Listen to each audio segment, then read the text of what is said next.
డబ్బు, అనారోగ్యం, ఉద్యోగం, వ్యాపారం అప్పులతో బాధపడుతున్నారా? వెంటనే జేకేఆర్ గురువు గారికి కాల్ చేసి అపాయింట్మెంట్ తీసుకోండి. శ్రావణ మాసం పూజల మాసం. శ్రావణ మాసాన్ని నభమాసం అంటారు. శ్రావణ భాద్రపదాలు వర్ష ఋతువు కాబట్టి ఇలాంటి పేరుతో చెప్తారనమాట. అయితే ఈ వర్షాకాలం కావటం వల్ల ప్రకృతి పరమ శోభాయమానంగా ఉంటుంది, ప్రశాంతంగా ఉంటుంది. కొంచెం వానలు అడ్డం వచ్చినప్పటికీ షాపింగ్లకి పూజలకి పెద్దగా ఇబ్బంది ఏమి ఉండదు. మన దారిని మనం చేసుకుంటూ ఉండొచ్చు. శ్రావణ మాసానికి ముందు వచ్చిన ఆషాఢంలోనే దక్షిణాయనం ప్రారంభమైంది. దక్షిణాయనం ఉపాసనా కాలం, పూజలు ఎక్కువ చేయాల్సిన రోజులన్నమాట ఇవి. ఇదివరకటి కాలంలో ఏం చేసేవారో కానీ ఇప్పుడు మాత్రం మనం కొన్ని సంవత్సరాలుగా, అంటే కనీసం ఒక 100 సంవత్సరాల నుంచి అనుకోండి, మనకు తెలిసినంత మటుకు మన అమ్మమ్మలు నాయనమ్మలు కూడా ఈ వరలక్ష్మి వ్రతము, మంగళగౌరి వ్రతము చేసుకుంటూనే ఉన్నారు, మనకు తెలుసు కదా. అయితే ఈ పూజలు చేయగలిగేటువంటి ఈ రోజుల్లో పూజ ఎవరికి చేయాలి, అసలు పూజ ఎందుకు అనే దాని మీద కొంచెం ఆలోచిద్దాం. శ్రావణ మాసం లక్ష్మీ మాసం అని చెప్పుకుంటాం కదా. శ్రావణము అంటే శ్రవణ సంబంధమైనది. ఈ శ్రవణము అనేది వెంకటేశ్వర స్వామి జన్మ నక్షత్రం. కలియుగంలో కలవు వెంకటనాయక అంటారు. కలియుగానికి వెంకటనాయకుడే ప్రధాన దైవం. ఆయన నామ సంకీర్తన వల్లే చాలా పాపాలు తొలగుతాయి, కర్మ సంచయం జరుగుతుందని, కర్మశేషం మిగలకుండా పోతుందని, మనం ఏ కర్మలైతే ఇంతకుముందు చేసుకున్నామో, ముందు జన్మల్లో చేసామో వాటి నుంచి కొంత విముక్తి లభిస్తుందని ఆ కొండ ఎక్కటము, స్వామిని తలచటం వల్ల అని బాగా నమ్ముతాం మనం. అయితే స్వామివారి జన్మ నక్షత్రమైన ఈ శ్రవణ నక్షత్రానికి సంబంధించినటువంటి శ్రావణ మాసము లక్ష్మీ అమ్మవారికి అత్యంత ప్రీతిదాయకమని చెప్పబడుతుంది. లక్ష్మితో పాటుగా మంగళవారాలు మంగళ గౌరీ వ్రతాన్ని కూడా ఈ కాలంలో చేసుకుంటాం. అయితే లక్ష్మీదేవి అనగానే ఏమిటి లక్ష్మీదేవి స్వరూపం? లక్ష్మీదేవి భర్తని అనుసరించి ఉంటుంది. అనుసరించి అంటం కంటే నిత్యానపాయనిగా ఉంటుంది. ఆయన్ని వీడి ఉండదు, భర్తతోటి కలిసే ఉంటుంది.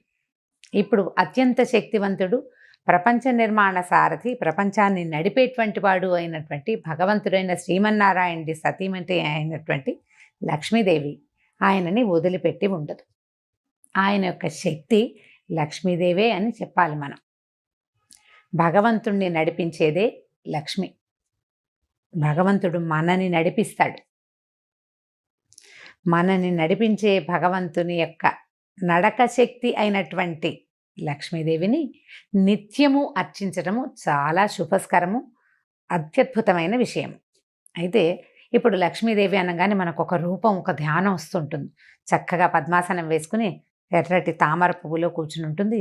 చేతుల్లో నుంచి ఇలా ధనరాశులు చేతిలో నుంచి రాలుతున్నట్టు, పక్కన 2 ధనపు కుండలు పెట్టి వెనకాల 2 ఏనుగులు ఆమెను అర్చిస్తున్నట్టుగా అట్లా మనకి గుర్తొస్తుంది. లక్ష్మీదేవి అనగానే ధనం చేత్తో వేసేది, ఒక చెయ్యిలాగా ఉంటుంది. చేతిలో నుంచి పడిపోతుంటే ఇందులో నుంచి ప్రసాదంలాగా మనకి డబ్బు వచ్చేస్తున్న భావన వస్తుంది. డబ్బు, ధనము అది ఇచ్చే దేవత లక్ష్మీదేవి. కానీ లక్ష్మి అంటే ధనం కాదండి. లక్ష్మి అంటే శ్రద్ధ.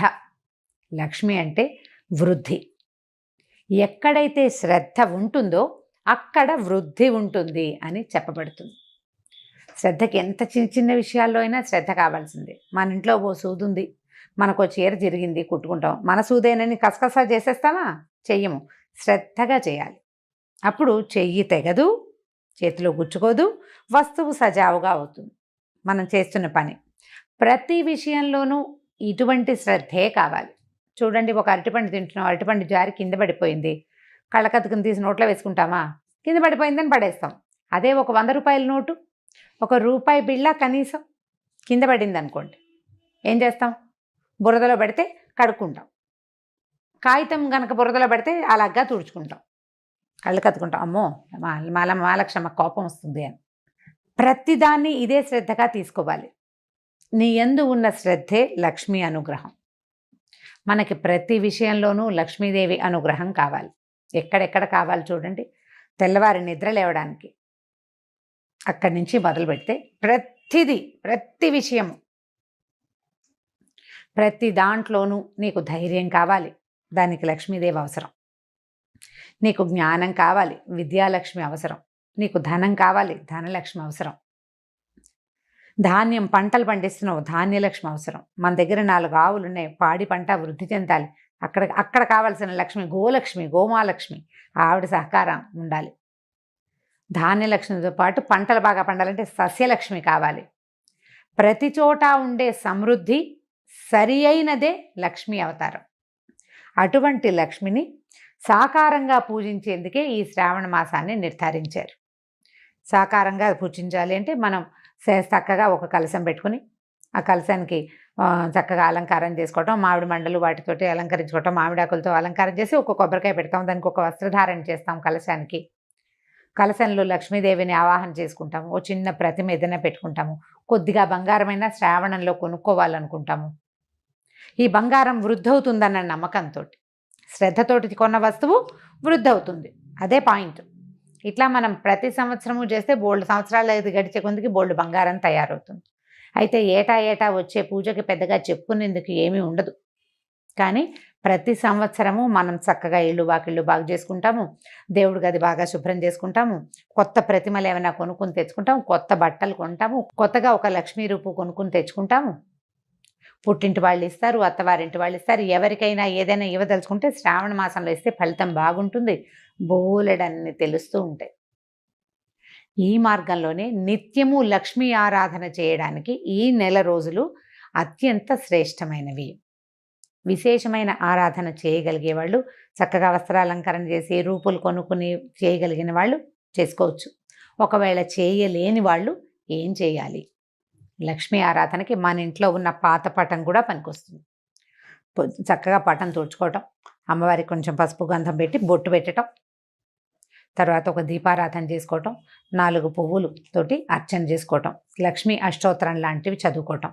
అష్టోత్తరం అంత పెద్దది రాదు. ఇంద్రుడు చేసినటువంటి మహాలక్ష్మి అష్టకం 10 శ్లోకాలు ఉంటాయి. చిన్నదే. ఆ 10 శ్లోకాలు చదువుకోవటం. అంత పెద్దది రాదండి మాకు, ఒక్క శ్లోకం వచ్చు. లక్ష్మీ క్షీర సముద్ర రాజతనయాంతోటైనా సరే ఆ శ్లోకం చదువుకుని అమ్మవారికి శ్రద్ధగా పువ్వులు సమర్పించి, బెల్లం ముక్క పంచదార దగ్గర నుంచి మీరు రవ కేసరి వరకు ఏది చేసి పెట్టినా సరే శ్రద్ధగా చేసి అమ్మవారికి నివేదన చేసుకోండి. ఈ నెల రోజులు ఇలా శ్రద్ధగా ఆరాధించిన వాళ్ళకి అన్ని విధాల సర్వతోముఖాభివృద్ధి లభిస్తుంది. బాగా సాంగంగా చేయగలిగిన విధానంతో చేసుకోగలిగిన వాళ్ళు చేసుకుంటారు. చేసుకోలేకపోయినా కూడా మాకు రాదు కాబట్టి మేము చేయలేము అన్న భావన పడద్దు. అసలు పూజకి రావడం కాదు కావాల్సింది, శ్రద్ధ కావాలి. శ్రద్ధతోటి లక్ష్మీ ఆరాధన చేయండి. లక్ష్మీ ఆరాధనలో భాగంగా అసలు లక్ష్మీదేవి ఏ ఏ విషయాల్లో ఉంటుందో చూద్దాం. ఎవరి దగ్గర లక్ష్మి ఉంటుంది? లక్ష్మి అంటే డబ్బు అనుకోవట్లేదు కదా, మనం చాలా విషయాలు చెప్తున్నాం. లక్ష్మి చాలా ఇష్టంగా ఉండే ప్రదేశాలు కొన్ని ఉన్నాయి. అవి ఎన్ని ఉన్నాయండి? కనీసం ఒక 30-40 నేను చెప్తుంటే అలా లిస్ట్ వచ్చేస్తూనే ఉంటుంది. శుభ్రమైన వస్త్రాలు, శుభ్రమైన ఇల్లు, అలంకరించిన వాకిళ్ళు, పోట్లాటలు లేని ఇల్లు, ఏకీచులాటలు లేనటువంటి సంసారాలు, మన బియ్యం బస్తాలు, బియ్యం డబ్బా, పసుపు డబ్బాలు, పసుపు కుంకాల్లో లక్ష్మీదేవి ఉంటుంది. ఆమెకి ఇష్టం ఆ రంగులు, అక్కడ ఉంటుంది. అందుకని చూడండి, మన ఇంట్లో పసుపు కనుక చివరికి వచ్చింది అనుకోండి, అయిపోయింది పదం వాడనివ్వరు, నిండుకుందనమంటారు. అయిపోయింది అనకూడదు, ఖాళీ చేయకూడదు. అసలు బియ్యం డబ్బాని కూడా ఖాళీ చెయ్యరు, చివరికి 2 గింజలు వెనక్కి వేసుకోవాలి. అలా ఖాళీగా ఉంచకూడదు. అవన్నీ లక్ష్మీ స్థానాలుగా భావిస్తాం. ఇతరులకి సేవ చేసే వాళ్ళకి, ఇతరులకి సహాయం చేసే వాళ్ళ దగ్గర, ఎవరైతే పరమత సహనంతో మెలుగుతారో వాళ్ళ దగ్గర, ఏదైనా తగాదా వచ్చినా తిరగబడి మాట్లాడకుండా ఎవడుంటాడో వాడి దగ్గర, వాడి సహనంలో లక్ష్మి ఉంటుంది. చిన్న పిల్లల్లో, పెద్ద వృద్ధుల్లో, శుభ్రమైన మంచాల మీద, మంచం కూడా లక్ష్మీ స్వరూపమే. మన ఇంట్లో మనం వాడుకునే తిరగలి, రోకలి, రోలు, గుండ్రాయి, ఇవన్నీ కూడా లక్ష్మీ స్వరూపాలే. వీటితోటి మనం ఎంత శ్రద్ధగా ఉంటున్నాము అనే దాన్ని బట్టే లక్ష్మీ కటాక్షం మన మీద ఎంత ఉంటుంది అనేది ఉంటుంది. దేనిని పారేయకూడదు. అన్నం వృధా చేయని ఇళ్లల్లో లక్ష్మీదేవి ఉంటుంది. ఎప్పుడూ వెలుగ్గా ఉండటం, నిత్యము దీపారాధన చేయబడ్డం, సాయంకాల సంధ్యావేళల్లో తలుపులు వేసుకోకుండా లైట్ వెలిగించి తలుపు తీసి పెట్టుకోవాలి. ఆ సమయంలో లక్ష్మీదేవి యొక్క ప్రవర్తన బాగుంటుంది. ఆవిడకి ఇష్టం అనమాట అది. ఆవిడ ఎప్పుడు నడిచి వస్తూ ఉంటుంది బయటికి లోపలికి. పువ్వులతో అలంకరించిన దేవతా స్వరూపాల్లో లక్ష్మి ఉంటుంది. జలంలో లక్ష్మి ఉంటుంది. పాత్రలలో లక్ష్మి ఉంటుంది. వీటన్నిటినీ మనం శుభ్రంగా ఉంచుకోవాలి. ఇలా శుభ్రంగా ఉంచుకున్న వాటి వల్ల మనకి లక్ష్మి పెంపొందుతుంది.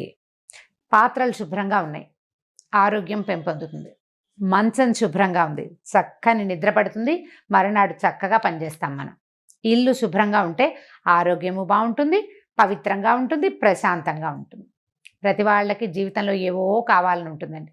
అన్నం లేని వాడికి అన్నం కావాలి, అన్నం నీళ్ళు 4 అందేవాడికి ఇంకొంచెం బెటర్మెంట్ కావాలనిపిస్తుంది, ఆ బెటర్మెంట్ కూడా ఉన్నవాడికి ఇంకా పైకి ఎదిగిపోవాలనిపిస్తుంది, ఆ పైకి కూడా ఎదిగాక వాడికి చిత్తశాంతి ఉండదు, వాడికి మనశ్శాంతి కావాలి, శాంతి లక్ష్మి అవసరపడుతుంది. ఇవన్నీ ఉంటే ఆరోగ్యం ఉండదు, ఆరోగ్య లక్ష్మి అవసరపడుతుంది. వ్యక్తులు ప్రతి వాళ్ళు ఏదో ఒక లోటుతోటే ఉంటుంటారు. ఈ లోటులు ఎక్కడ పూరింపబడతాయంటే పూజ వల్ల పూరింపబడతాయని అనుకోకూడదు, శ్రద్ధ వల్ల పూరింపబడతాయి. మనం ఏ పొరపాటు చేస్తున్నాం, దేనివల్ల నాకు ఇది వస్తోంది ఈ సమస్య అని మనకు ఆలోచన వస్తే చాలు, ఆ విషయాన్ని శ్రద్ధతోటి సరి చేసుకుంటే మనకు కావాల్సింది సమకూరుతుంది.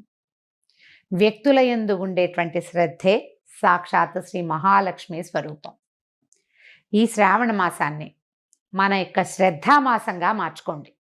రోజు ఒక కథ విని ఒక ఇది చేసి కార్తీక పురాణంలాగా మా శ్రావణ లక్ష్మి పురాణం అని భావించొద్దు. ఇవి నెల రోజులు మీరు శ్రద్ధగా కనుక ఉంటే, శ్రద్ధగా ఉండటం మీకు అలవాటైపోతుంది. ప్రతి విషయంలోనూ ఏ పని చేసినా శ్రద్ధగా చేయాలి. పోట్లాడినా కూడానా అని అడగండి, పోట్లాడకూడదు, పోట్లాడద్దు, కొట్లాడద్దు, కీచులాడద్దు, ఎవరితోటి తగాదా వచ్చే పరిస్థితిని అసలు రానివ్వకుండా ఉంచుకుందాం. ఈ నెలని శ్రద్ధామాసంగా భావించి ఈ నెల రోజులు ఒక దీక్షలాగా దీన్ని చేపట్టండి. ఆ తర్వాత మన ఇళ్లలో సమస్యలు తగ్గిపోతాయి. అత్తగారులతోటి కానీ, భర్తలతోటి కానీ, ఆడపడుచులతోటి కానీ, పిల్లలతోటి కానీ సమస్యలు ఉండవు. ఒకవేళ మనం ఆఫీస్లో పనిచేస్తుంటే ఆఫీసు వాళ్ళతోటి కూడా మనకు సమస్యలు తగ్గిపోతాయి. శుభ్రత, జాగ్రత్త పెరిగితే ఆరోగ్యం పెంపొందుతుంది. మీరు రోజంతా ప్రశాంతంగా ఉండి శ్రద్ధగా ప్రశాంతంగా ఉండడానికి ప్రయత్నం చేస్తే ఆరోగ్య సమస్యలన్నీ తగ్గుతాయి, చిత్తశాంతి ఆటోమేటిక్గా వచ్చేస్తుంది. ప్రయత్నించి మొత్తం మామ్స్ అందరూ కనుక దీనికోసం ట్రై చేస్తే ఆటోమేటిక్గా డాడ్స్ అండ్ కిడ్స్ ట్రై చేస్తారు. తప్పకుండా ప్రయత్నించండి. కనీసం అయ్యో ఇవాళ చేయలేకపోయాను రేపైనా చేద్దాం అని అనుకోండి. ఇవాళ పోట్లాడేసేయాల్సి వచ్చింది, లేదా గొడవ పడాల్సి వచ్చింది, లేదా ఏదో వస్తువు పడిపోయింది, పగిలిపోయింది, పాలు విరిగిపోయినాయి, ఇలా అజాగ్రత్తలు బోల్డన్ అవుతాయి కదా, వాటన్నిటినీ సరి చేసుకునేందుకు ట్రై చేయండి. ఇవాళ పొద్దున్న నుంచి మనం ఆలోచించాలి. పాలు పొంగిపోకూడదు, జ్ఞాపకం పెట్టుకోండి. పాలు పొంగకూడదు, మన వేళ్ళు గీళ్ళు తెక్కకూడదు, మనం కాలుజారి పడిపోకూడదు, జాగ్రత్తగా ఉండాలి. అన్నం వృధా కాకూడదు, ఏ వస్తువు వృధా కాకూడదు. జాగ్రత్తగా శ్రద్ధగా కనుక చేస్తే ఈ శ్రావణ మాసం తాలూకు ఎఫెక్టు సంవత్సరం అంతా ఉంటుందండి. ఇది పూర్తిగా మన జీవితాలని బాగు చేస్తుంది. మీరు కనుక విద్యార్థులైతే ఏదైనా చదువుకుంటుంటే, హౌస్ వైఫ్స్గా ఉండి కూడా చదువుకుంటాం కదా, నేను కూడా చదువుకుంటూ ఉంటాను ఎప్పుడు. చదువుకునే వాళ్ళు శ్రద్ధగా చదవటం, ఒక సమయ పాలన చేయటం, సమయ పాలన యందు కూడా శ్రద్ధ కలిగి ఉండటమే ఈ మాసం మన మోటో, అదే మన స్లోగన్. శ్రావణాన్ని శ్రద్ధగా మార్చుకోండి, దానికోసం ప్రయత్నం చేయండి. ఈ మాసంలో చేయవలసిన చిన్న పూజలు వ్రతాలు ఉన్నాయి కదా, ఎవరి వ్రతాలు పూజలు చేసుకుంటారు. శ్రావణ మంగళవారము శుక్రవారము కూడా మిమ్మల్ని మళ్ళీ కలుసుకోవడానికి ప్రయత్నం చేద్దాం. అయితే ఈ శ్రావణ మాసం సోమవారంతో మొదలవుతుంది. ఈ సోమవారం విధి విధానం ఏమిటో కూడా మళ్ళీ చెప్పుకుందామండి. శ్రావణాన్ని శ్రద్ధగా ఆచరించండి. నమస్కారం.